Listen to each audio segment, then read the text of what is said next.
साहिब बंदगी सतनाम। नितिन दास का अभिमान नहीं गया। कह रहे हैं कि 27/3 को हम पे मालिक की अपार कृपा हुई। सतगुरु बैराग पति साहिब के चरणों का मैं दास हूँ। अपने गुरु का सदा चरणों का दास रहूँगा। और कल्याणपुर से ही अब ऐसी धूम मचेगी, ऐसा तहलका मचेगा कि कल्याणपुर से ही अब लोगों का कल्याण होगा। तो समझ लो, अब तक जिन्होंने नाम दीक्षा इससे ली थी तो वो विनाशकारी सिद्ध हो गई, क्योंकि कल्याण तो अब होगा ना कल्याणपुर से। जब को उसका नाम कलीनापुर है, मोमडन नाम है कलीनापुर, और इसने उसका नाम कर दिया कल्याणपुर, क्योंकि अब दूसरे आश्रम से जुड़ गया और कहता मेरे दादा गुरु के गुरु भाई हैं और चिलम फूंकते थे गुरु भाई और वो सब। अब ये चिलम और बीड़ी पीते हैं तो ये सतगुरु और बैराग पति हो गए, उनके अब चरणों का दास। तो भैया ये गिरगिट से कम है तो कम नहीं लगता है। ये कभी हंस बनता है, निर्चीर का विवेक कराता है, कभी बगुला बन के कीड़े खाता है। अब बैरागपति साहेब हो गए, चरणों का दास हो गया, शिष्य बन गया। तो तुम सब लोग जितने इसके शिष्य थे अब तक क्या थे? केवल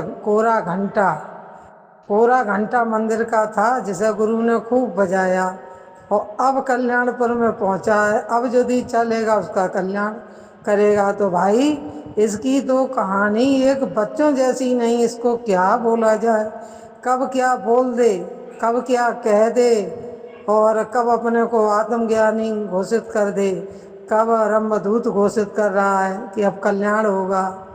तो अब यहीं से डंका बजेगा। आश्रम को ऐसे बर्बाद नहीं कर सकते। मैं पक्ष में नहीं था, लेकिन अब ऐसे बर्बाद नहीं करेंगे। अब यहीं से डंका बजेगा, अब संसार भर में यहीं से डंका बजेगा।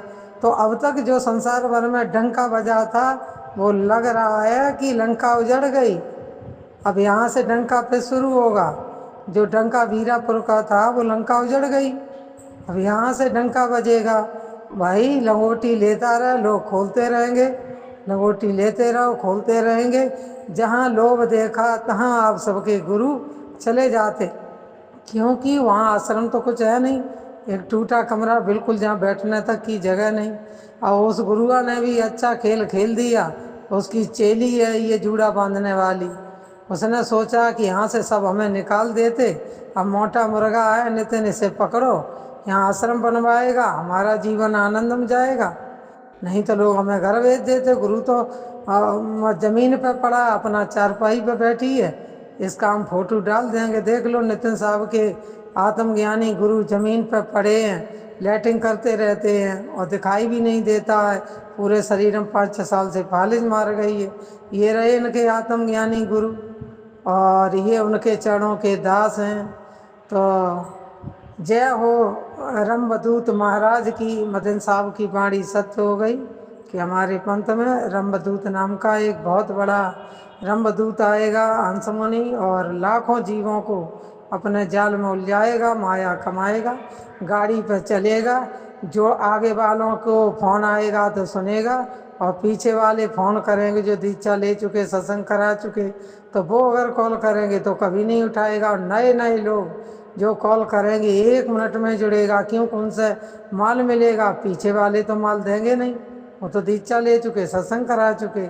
तो नए नए ये जो नितिन दास हैं, ये नए चेलों को घास डालेंगे। पुराने चेला जब फ़ोन करेंगे तो उनका काट देंगे और कह देंगे कि अब जो ज्ञान दिया उसी पे चलो, कॉल वॉल मत करो।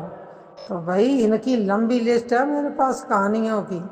ये आप कह रहे आत्मज्ञानी गुरु, जिनके सर पर कबीर साहब का हाथ था, और अब कैसे कैसे कैसे कैसे गुरुओं से लंगोटी लेते फिरते हम, और लंगोटी खुलती रहेगी। अभी देखो आपके गुरु ही कितने लोगों से लंगोटी लेंगे, और खोलने वाले तो तैयार बैठे, 1 मिनट में इनकी लंगोटी खुल जाती है। लेते रहो लंगोटी, कितने बार लंगोटी लोगे उतने ही बार लंगोटी खोलने वाले तैयार बैठे हैं। तू डाल डाल सब पात पात।